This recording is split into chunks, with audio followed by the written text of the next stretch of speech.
Broadcasting live from the Capital OTB studios, this is Racing Across America with Seth Merrow. We'd like to thank Gulfstream Park for their sponsorship of this program and some of the other programming and events here at Capital OTB. Gulfstream Park's championship meet features great racing now through Florida Derby weekend at the end of March.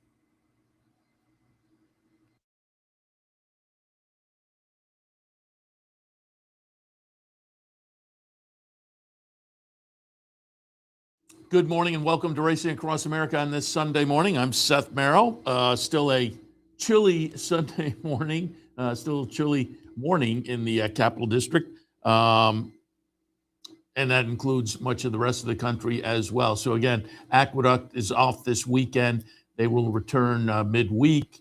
Oaklawn is off this weekend. They were going to kick things off, but with their cold weather, they moved their reopening after having taken off a big chunk of January. They'll be back at the end of the week.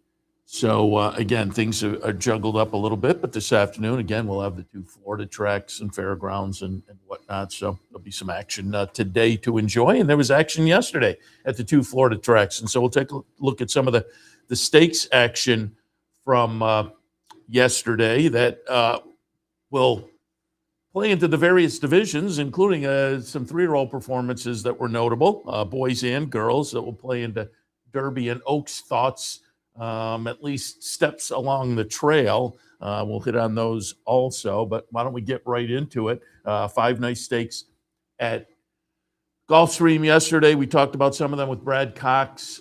He had entrance in the stakes yesterday at Gulfstream.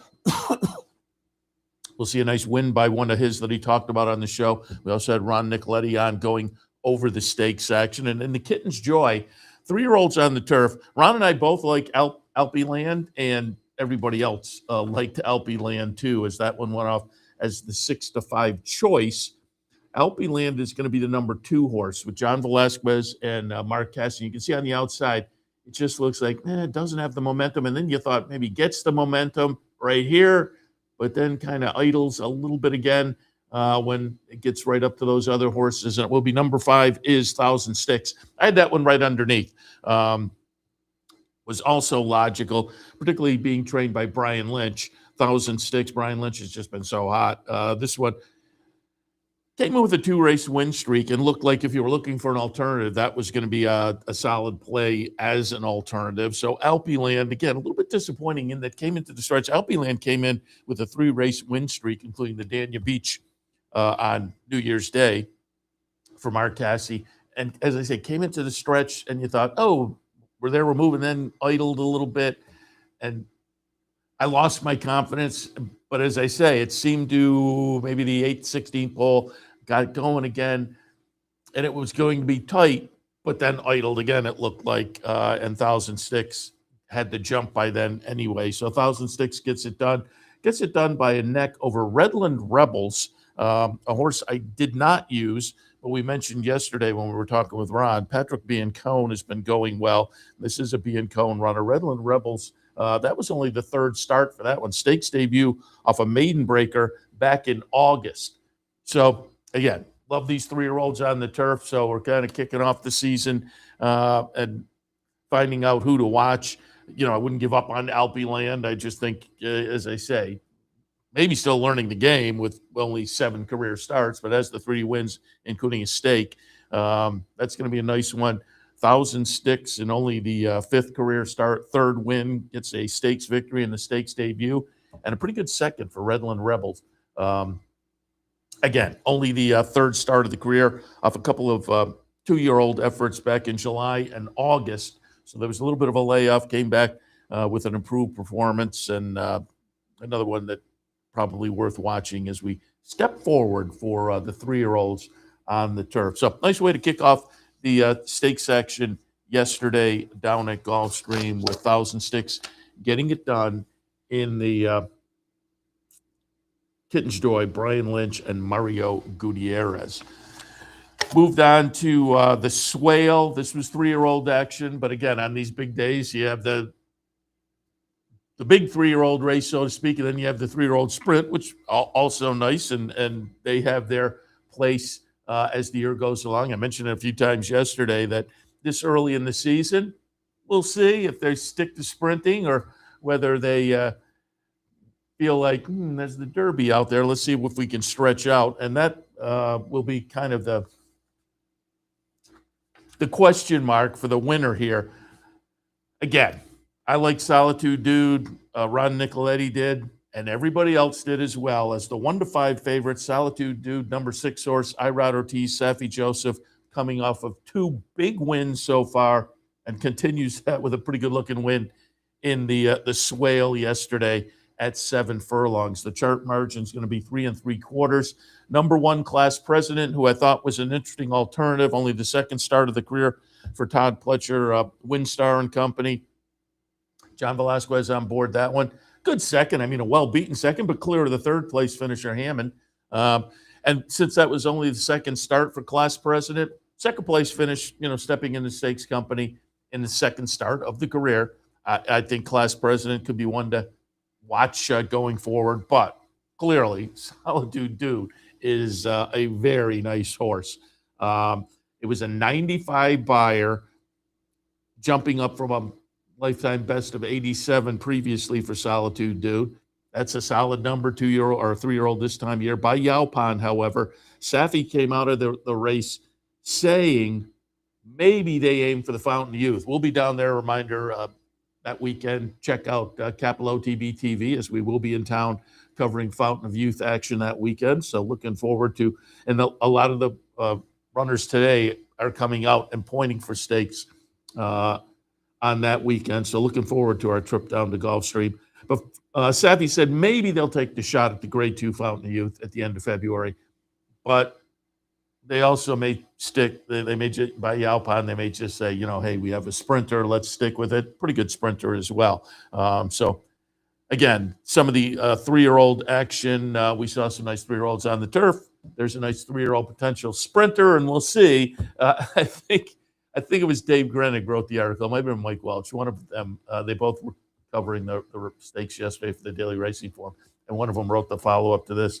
And the last line was something to the effect of, hey, you have an undefeated 3-year-old at this time of the year, you're probably going to take a shot stretching out. But we'll see. Sometimes connections can avoid that, as I say, the siren call of the Kentucky Derby and just stick to what they do well. And there are plenty of good opportunities throughout the year for those types of runners. But we'll see. We will potentially see that one, Fountain of Youth weekend, taking the shot there. But again, that was not a sure thing for Safi coming out of the race yesterday. The Forward Gal also on the agenda yesterday for the 3-year-old fillies sprinting. Grade 3 event, $175,000 up for grabs. And again, I had Brad Cox on yesterday. We actually taped him a couple of days ago. But one of the horses we talked about was On Time Girl and Sneaky Good. They were both trained by Brad in the race yesterday. On Time Girl, number 6. Sneaky Good, the number 5.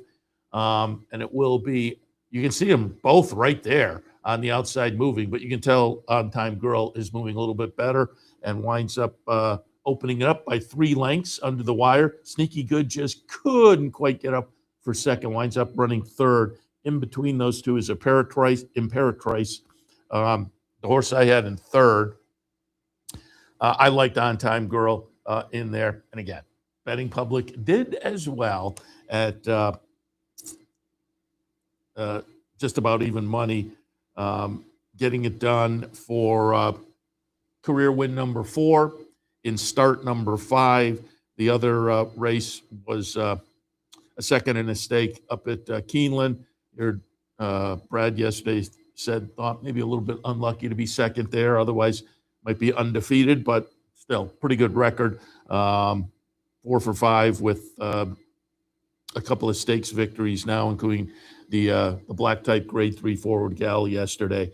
Brad said maybe that Fountain of Youth weekend, the Grade 3 Devona Dale, that's a mile.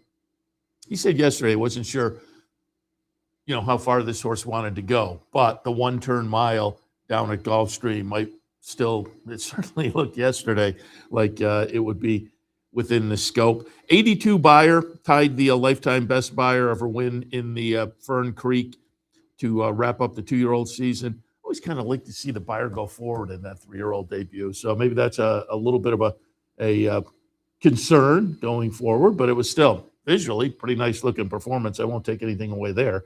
Irad Ortiz was on board. He had 4 wins yesterday, a couple of stakes, the Swale and the Forward Gal, Irad Ortiz, and the overall 4 wins on the card yesterday. So nice afternoon for him, but a nice performance again from On Time Girl in the Forward Gal. Also on the card yesterday, we were on the turf for the 3-year-old fillies going 1 mile and a 16th in the Swedish Chant. And I mean, this was a slam dunk.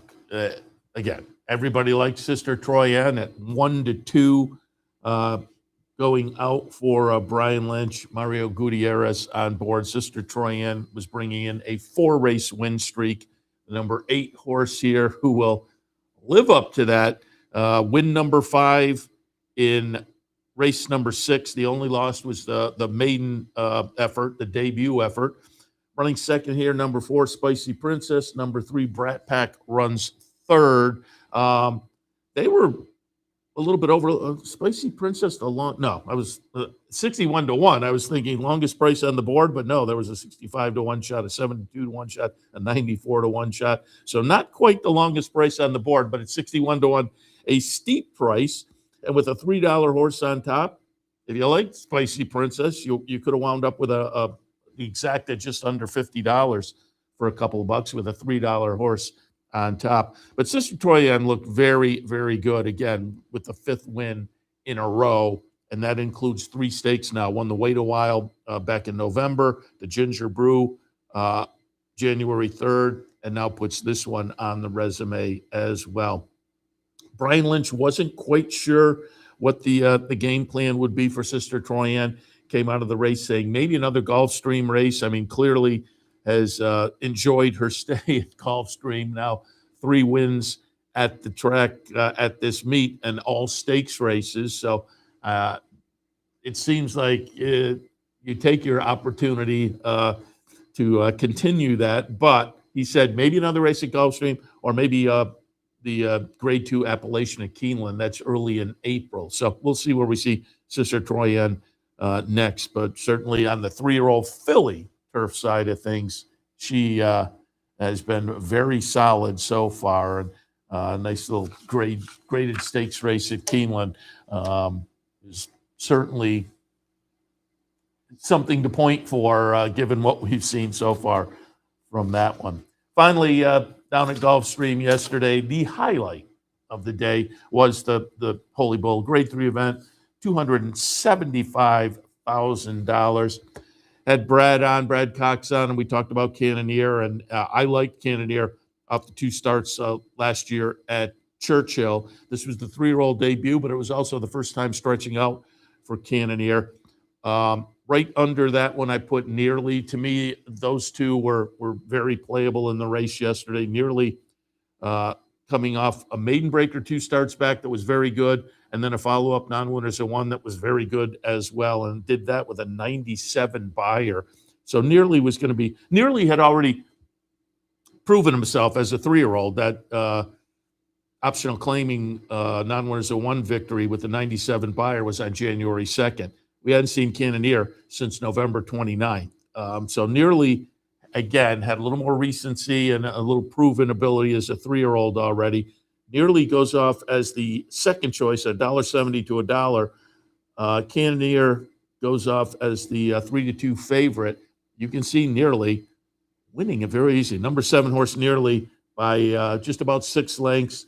Rovero second, Project Ace third. Cannoneer faded to 4th. Now, just off the layoff, and it's tough to come back from the layoff and try 2 turns. There was 2 turns just not going to be the game for Cannoneer. I certainly, I mean, they were putting in pretty solid fractions, 22 and change, 46 and change, 110 and change. But It was those two. It was Nearly and Cannoneer. So Nearly was right up there as well and kept going, but with more recency, maybe had the edge there fitness-wise. So I don't know that I'd give up on Cannoneer as far as the two turns. I'd certainly give it a try because, again, that was a tough comeback against what is clearly now, we know, Nearly is going to be a very good horse for Pletcher. And certainly after the race commented, and he said, not looking at this one as a replacement. This is a good horse in its own right, but nice to have this one in the barn after the news the past couple of days that Ted Noffey has gone to the sidelines. Ted Noffey had gotten back to working and was looking for a start in the Fountain of Youth at the end of the month. But Todd Pletcher said seemed a little off. They went and did some exams and had some bone bruising. So Ted Noffey on the sidelines now for 90 days. And Todd said probably looking Saratoga for a return for Ted Noffey. So the barn, though, gets a little jolt on the good side of news with the win in the Holy Bull. Solid 98 Beyer, so went up a tick on the Beyer scale as far as a lifetime best.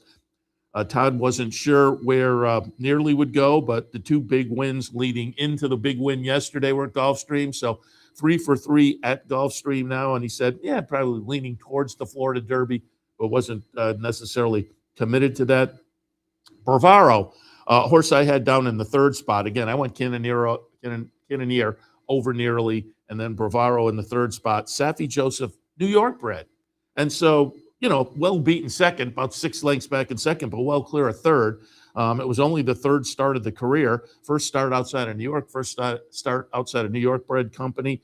And so Bravaro, an interesting runner, and Safi said, I think we'll point for the Fountain of Youth at the end of the month for that one. I always say you have a nice New York bred. You have all kinds of options. And this horse started like a nice New York bred.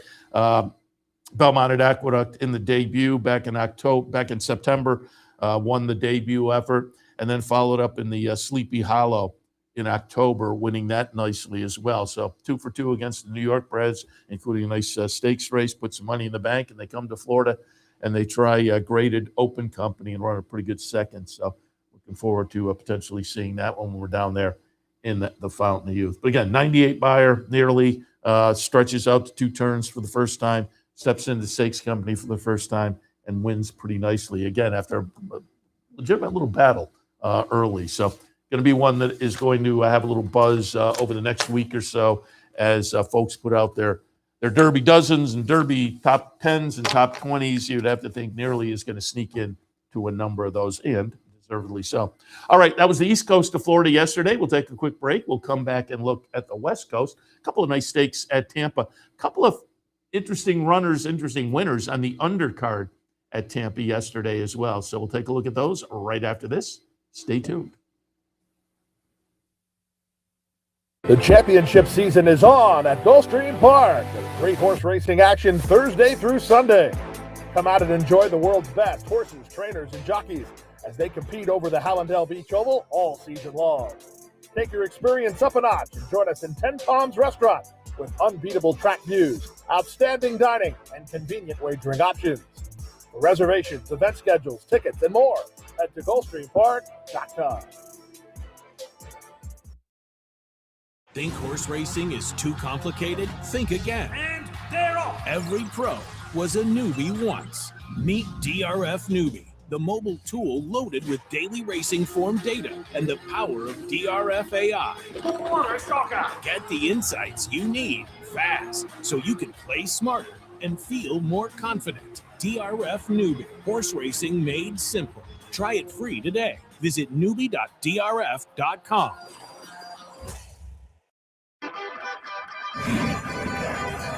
Want to get your career in horse racing off to a fast start? Well, the University of Arizona's Racetrack Industry Program is your winning ticket. The Racetrack Industry Program has served as a springboard to some of the industry's most successful individuals, with a proven track record of job placement right out of college.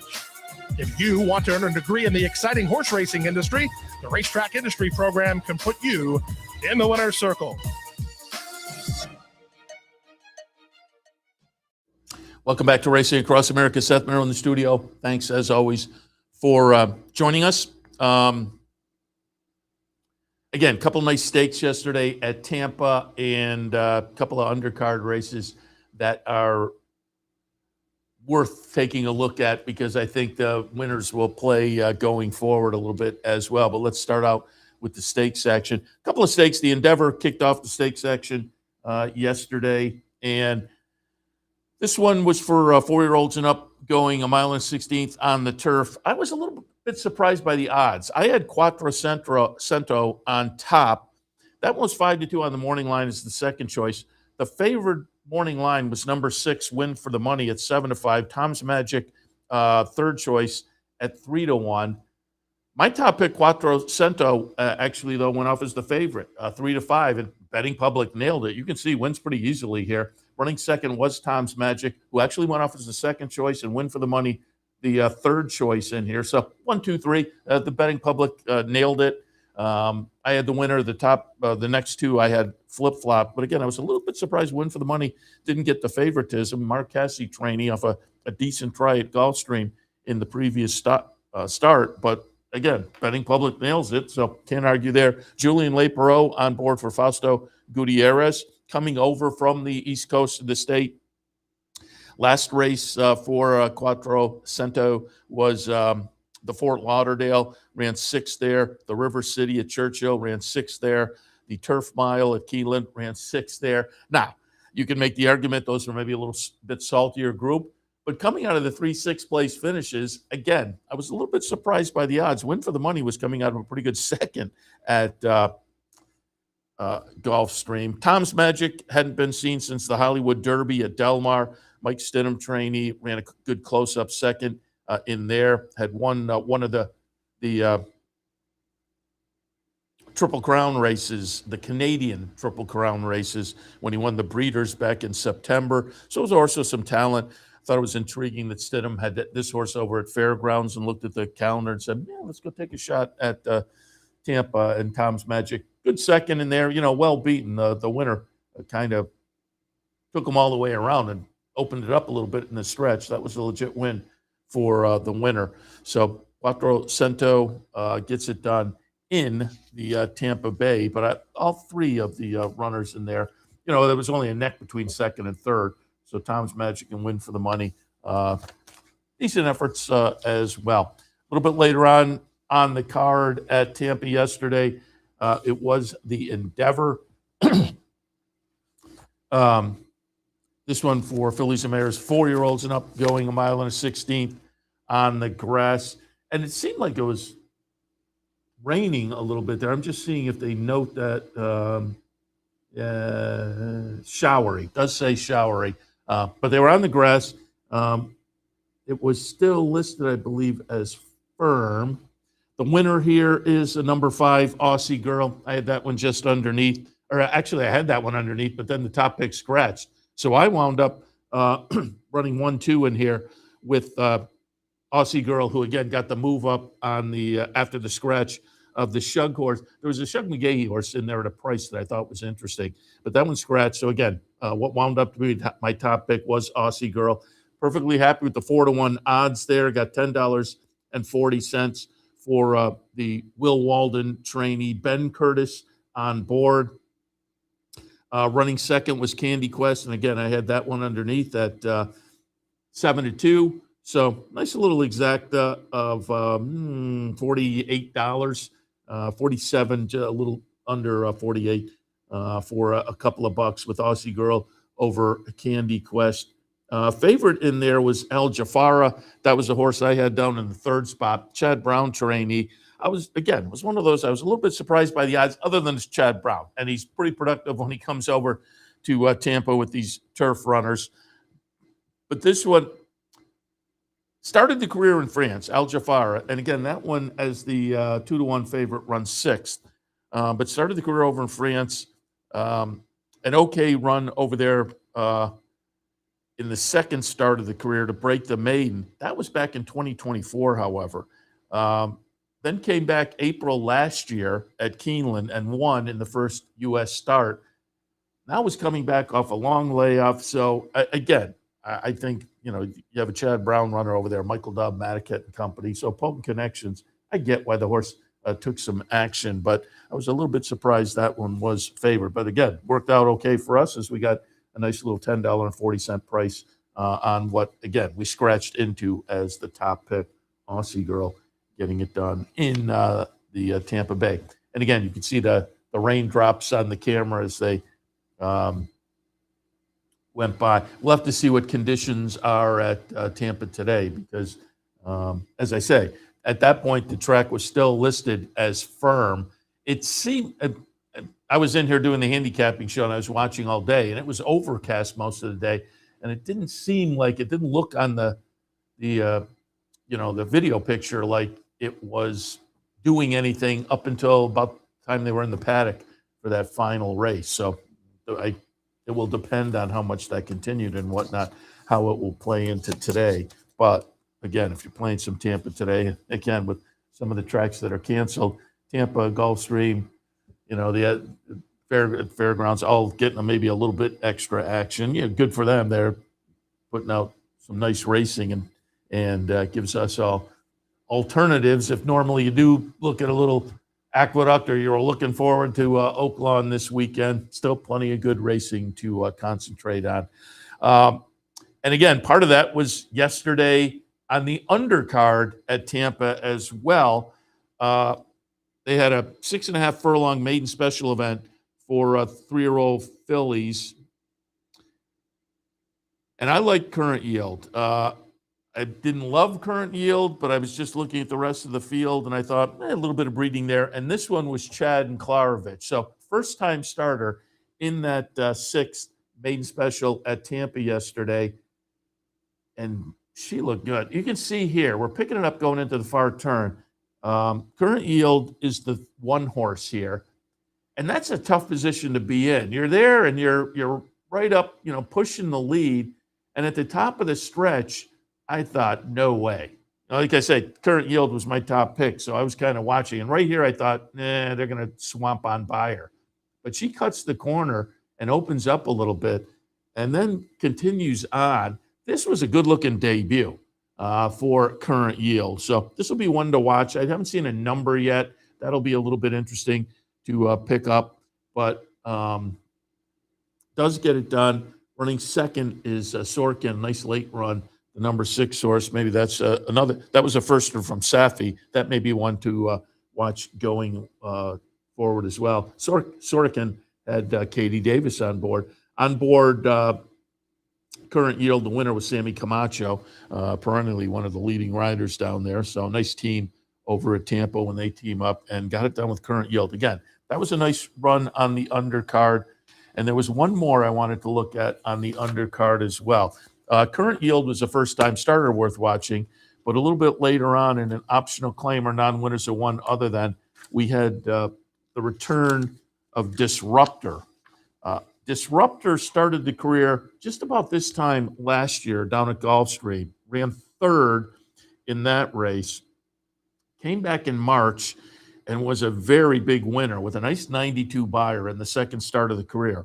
Off of that, Pletcher, Rapoli and Company, they got ambitious, tried the Florida Derby, ran 5th in there behind Tapan Street and Sovereignty. So again, that was Salty Company. But had been off since that try in the Florida Derby. And this is Disruptor on the return at 7 furlongs.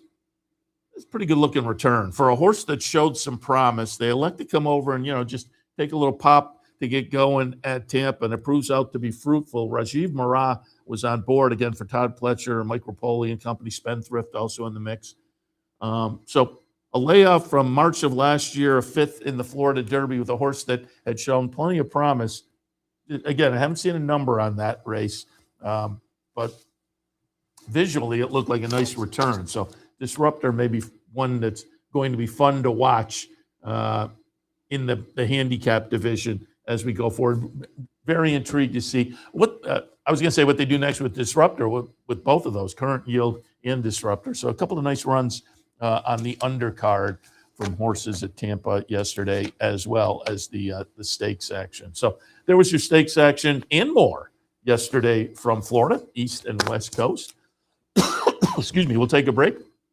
When we come back, we'll toss in some news and notes and whatnot. So stay tuned Racing Across America continues. Sometimes it pays to go with the flow, to check your worries at the door, to reconnect with your crew, to follow the thrills and the flavor, to roll with it and see where it takes you, to enjoy every minute to its fullest, and to dance like there's no tomorrow. You can do that here at Rivers Casino and Resort Schenectady, where the good times flow. You like free money? Well, Capital OTB gives its players plenty of opportunities to cash in. At Capital OTB, there are so many ways for horse players to receive bonus dollars by simply participating in promotions such as our bankrolls, bounty bets, online handicapping contests, and much, much more. Plus, with Capital OTB's Player Rewards program, you get actual cash back. So what are you waiting for? Log on today at CapitalOTB.com or CapitalOTBBet.com and claim your free money.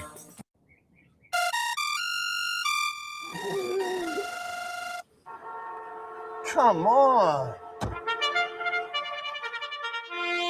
I want sales reports on my desk by Monday. Oops. My bad. Love racing? RTN brings you every live simulcast on your home television, plus live video streaming and race replays on your PC and mobile devices. To order, visit rtn.tv. RTN, a breed apart. Welcome back to Racing Across America. Again, with little Tampa and some Gulfstream and Fairgrounds in our mix on a Sunday. I pulled up, for folks who don't normally, I assume most people are probably paying a little bit of attention to Gulfstream, certainly, maybe Fairgrounds. Tampa, though, may fly under the radar for some folks. But I pulled up meet leaders at this point. So, it's always interesting to see who's out there making a little noise and hence maybe taking some action. But sometimes these beat leaders sometimes some of them float under the radar a little bit. And so worth kind of noting. So pulled up our leaders currently at Gulfstream and Tampa. Have some notes on Fairgrounds as well. But Gulfstream, as far as jockeys, Gulfstream jockeys, no shock. There you see number of mounts, wins, seconds, and thirds. And Irad Ortiz clearly ahead, 59-35. Tyler Gaffleon second. Edgar Zayas, who is a regular down in Florida, doing very well. With the championship meet and some outside jockey shipping in. Same thing for Vasquez down there in the fifth spot. Junior Alvarado, good meet. And good news yesterday, he was unseated, fell, and was complaining of some soreness.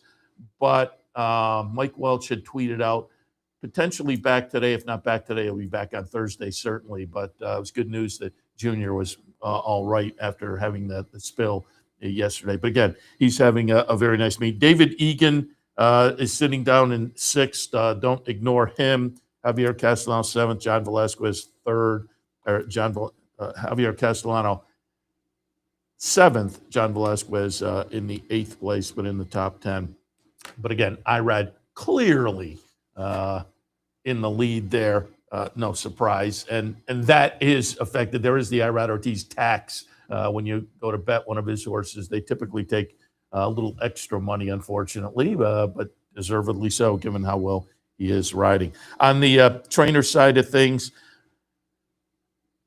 Carlos David having a solid meet and currently at the top of the standings, just a smidge over Safi Joseph, 24-23, but he is having a very good meet. So Carlos David, one that, again, may float under the radar, although over the past, I would say, week or two, has certainly been getting some comments on social media and whatnot. Safi Joseph, again, no surprise there. You look, though, he's got double the number of starters as Carlos David. Mark Cassie having a very good meet. Brian Lynch, though, sitting at fourth. Look at the number of starters he has as compared to the others. So 18 wins and 48 starts. He's just percentage-wise, he is having a very good meet. Jose D'Angelo also a good meet there. And that's 118, 14, 23, and 10 thirds in his mix. But there are your leaders on the trainer side. down at Gulfstream. Over on the other side of the state, it was intriguing to pull up the jockeys list over at Tampa. And I was texting back and forth with my friend Sam yesterday, talking about Sam Marin, who just is winning lights out down at Tampa. And look at the margin there. Sammy Camacho, perennially one of the leading jockeys down there, as is Dan Centino. They're second and fifth on the list. But look at the margin between Marin and Camacho, 64 wins to 37. And if you've been watching Tampa at all, Marin is just, it's one of those situations where, particularly if you're playing some horizontals, you have to consider everything he's on board. And it's just been a great meet so far down there for Sam Marin. Camacho, again, as I say, he's annually right in the mix. Sonny Leone, interesting third place in that he's been riding well down there as well. And Cipriano Gil, also notable in the fourth spot. There are your leaders. Pablo Morales is just off the list at sixth. Eighth, Antonio Giardo, who annually runs well down there. Jose Ferrer in the ninth spot. So the notables are all there. But as I say, that margin up on top is just crazy. On the trainer side of things, that's a little bit interesting as well, because Gerald Bennett annually is right up there, but he's sitting in third place behind Juan Carlos Sevilla, who has a nice little margin there. Yeah, I mean, it's fairly close, as you would expect on the trainer side of things.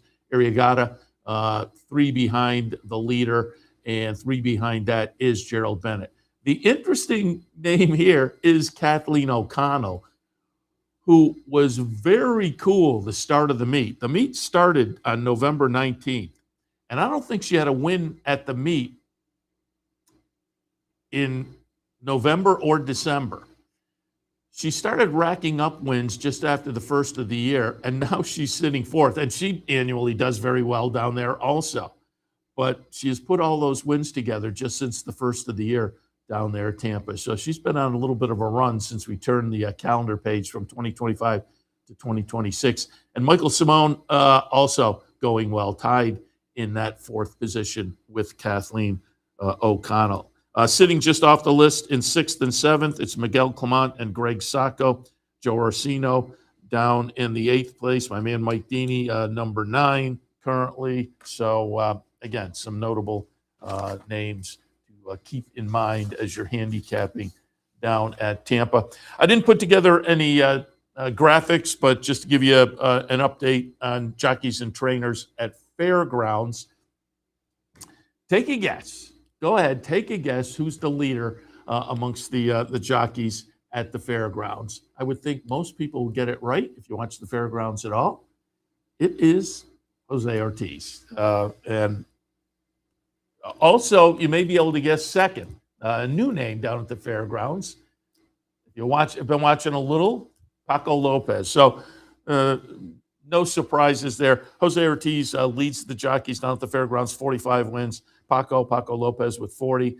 Marcelino Pedrosa, 37. Jareth Loveberry, 31. And Ben Curtis, 28 down there. But, as I say, no surprise that since arriving there, last year was his first year at the fairgrounds? Jose Ortiz doing very well. On the trainer side of things at fairgrounds, Joe Sharp. Joe Sharp with a pretty good margin. Joe Sharp, 28 wins. Brett Calhoun, 15. Brad Cox and Shane Wilson tied at 14, and Cherie DeVoe having a pretty good meet with 12. Again, she's sitting fifth.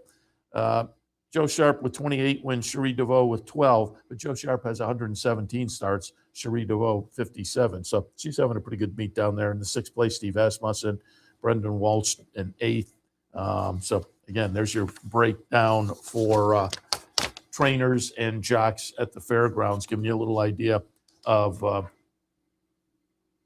how the human side of things is playing out at the various venues that I think folks will be focused on a little bit this afternoon, certainly. I also wanted to pull up, just because it is such the the opposite end of the spectrum from last week's Pegasus.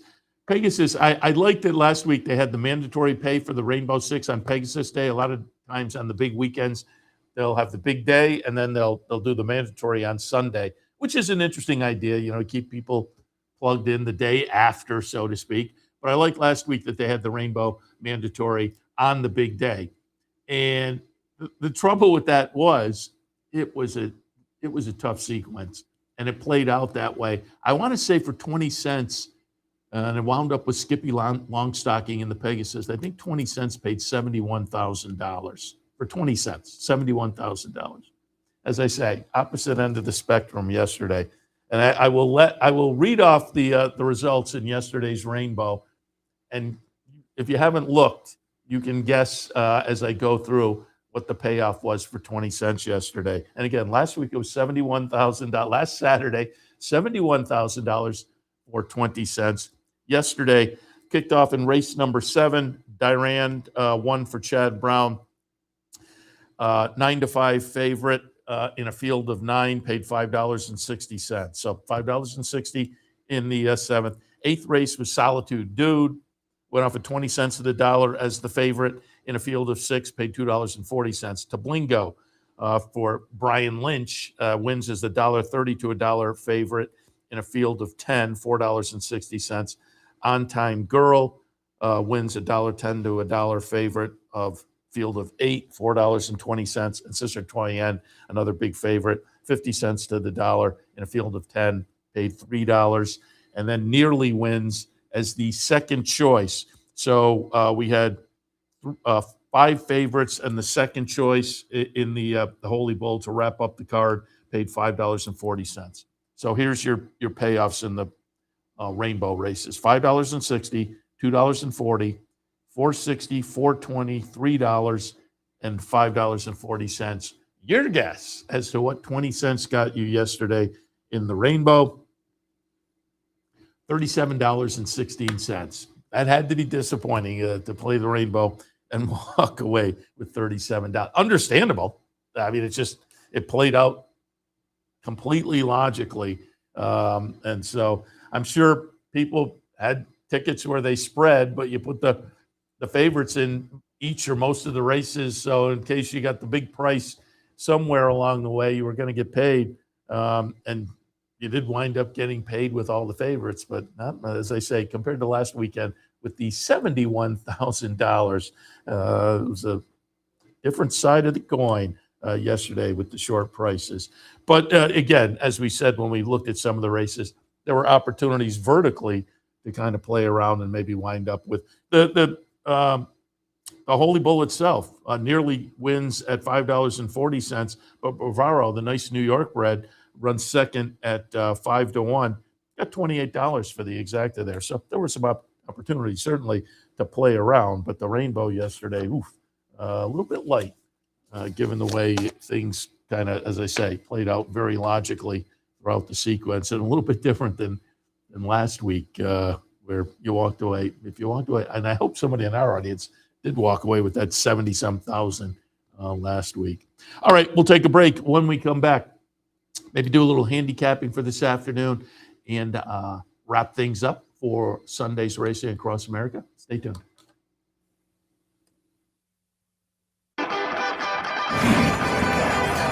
Want to get your career in horse racing off to a fast start? Well, the University of Arizona's Racetrack Industry Program is your winning ticket. The Racetrack Industry Program has served as a springboard to some of the industry's most successful individuals, with a proven track record of job placement right out of college.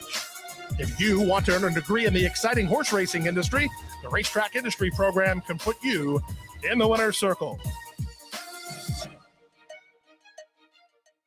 The championship season is on at Gulfstream Park.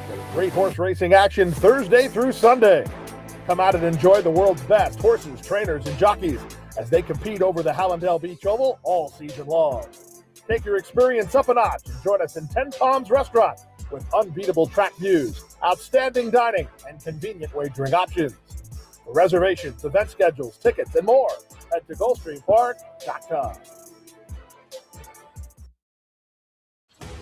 Sometimes it pays to go with the flow, to check your worries at the door, to reconnect with your crew, to follow the thrills and the flavor, to roll with it and see where it takes you, to enjoy every minute to its fullest, and to dance like there's no tomorrow.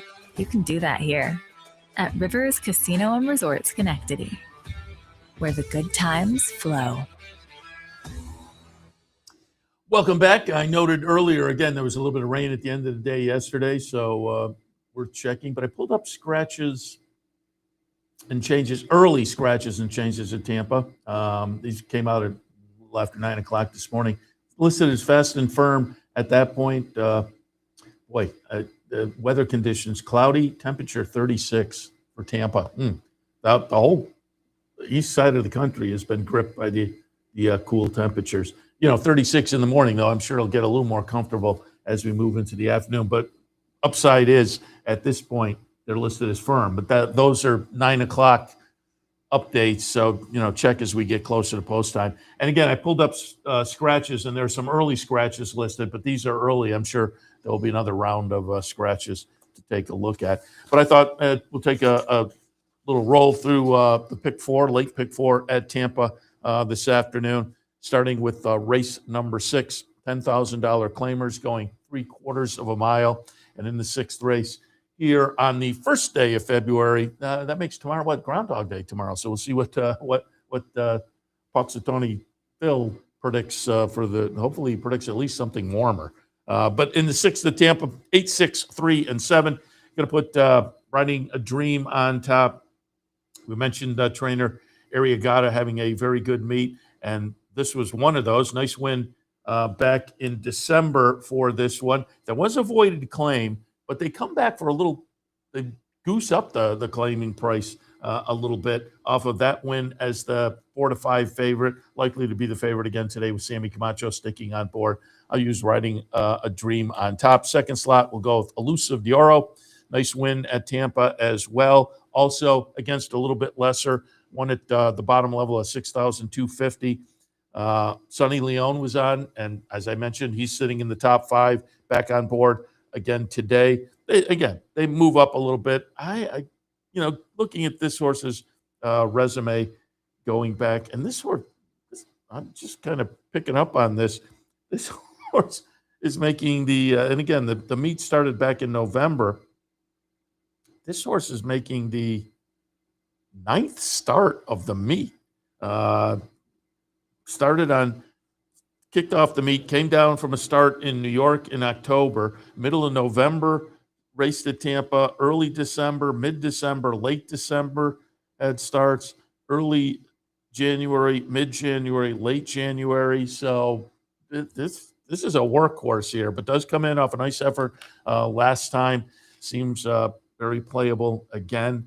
And that was only a week ago, so fairly quick turnaround for Elusive Dioro, but certainly running well at the meet. 7 starts so far, a couple of wins, a second, and a couple of thirds. And in the third position, Dr. Perry coming off less than inspiring performance last time, but it was against clearly better optional claimer starter allowance types.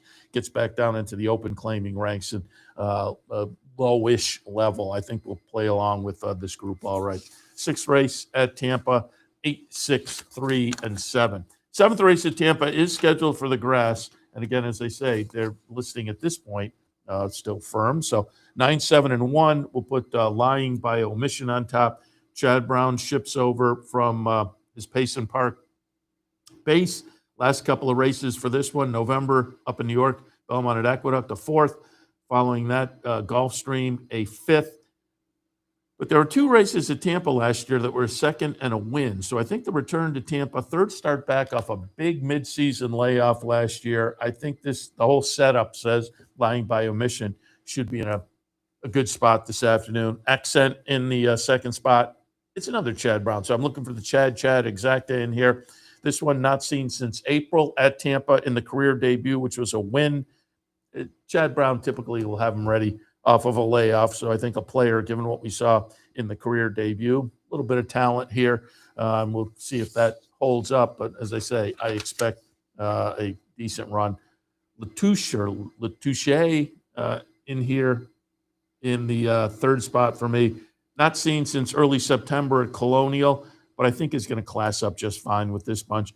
I didn't use the Mike Deeney horse. I may regret that. I think Notable Exchange, the 2. You look up there, some odds. If it holds at the morning line, is 6-1. I think the Deeney horse may be playable also, but that's the 2 horse. But I have it 9, 7, and 1 in the 7th race. 8th race on this Sunday afternoon. Optional claimer non-winners of 1. 8.5 furlongs. 6, 1, 8, and 2. Going to put Cupid's Dude on top. Comes off a nice win. Claimed out of that. Claimed away from Juan Avila, who again doing very well at the meet, but moves into the barn of Gerald Bennett. So you're going from one very proficient trainer to another. Bennett off the claim doesn't necessarily have good numbers off a limited sample, but it is Gerald Bennett at Tampa. This one was claimed out of an off the turf, or the 3 races before that were on the turf, but has dirt form back, that's okay. And the last race, the off the turfer, was a win. So claimed out of that. Moves into the barn of Bennett for Rich Averill and Averill Racing. Cupid's Dude looks playable in here to me in the current form. Second spot, Embrace My Uncle. Seasonal debut here at Tampa, came down from Woodbine and had a start on January 4th. It was a nice win. Did it with the 7-pound apprentice on board. He's back on board again today. I'm always leery, 10-pound and 7-pound apprentices. They're still figuring out. Eventually, they'll get the wins and move along. You just have to know when to pick your spots to jump on board. And that the apprentice was on board the win last time for this one. I think we'll get a good effort again today with this team. And then in the third spot, El Chispazzo, coming off a win as well, claimed out of that one. Similar scenario to the top pick, Cupid's Dude. Moves into and a similar scenario also, the relatively limited sample. Trainer not showing much off the claim, but again, in the current form and the Tampa form overall, 5 exacta finishes and 5 starts, El Chispazzo has to be a player also. In the 8th at Tampa, 6-1, 8 and 2. Race number 9 at Tampa. We are looking at maiden specials going a mile on the grass. 9, 6, 3, and 1. Marketplace of Ideas. You might guess from the name, as it does have some kind of financial tie-in. It's Chad and Klarovich, again, coming over from Payson Park for this try. Debuted at Tampa last March and just missed as the 9-5 favorite. Then laid off from March until December. Came back at Gulfstream, ran 5th that day. But again, it seems like Chad is pretty good picking the spots when he moves these horses over towards Tampa. And this one now with a little fitness race under the belt, I think is an interesting player in here. Number 9 on top. Second spot, Smartest. Nice improvement for Graham Motion, start 1 to start 2 of the career. Start 1 was at Colonial in July of 2024. Start number 2 was at Saratoga in June of 2025. So there's clearly some issues at play here. But again, the horse, a last effort, second start of the career, off a long layoff, seemed to show some promise. I'll go with this one again. By Caraconte, a horse I like as a win early sire.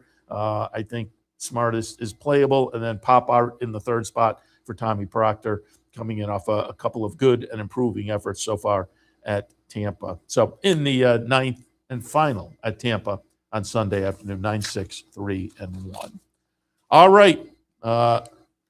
There you have it. Some thoughts on that late pick 4 at Tampa this afternoon, which we will be looking at also on OTB Live when we're back this afternoon. We'll be back probably about an hour or so for OTB Live, as Gulfstream will kick off today at 12:20, Tampa at 12:35. We will have more action as well. Should be a fun afternoon. Looking forward to it. Hopefully you are too, but we're going to wind things up racing across America for a Sunday morning. Seth Merrow in the studio. Thanks for joining us again, back in about an hour or so for OTB Live. See you then.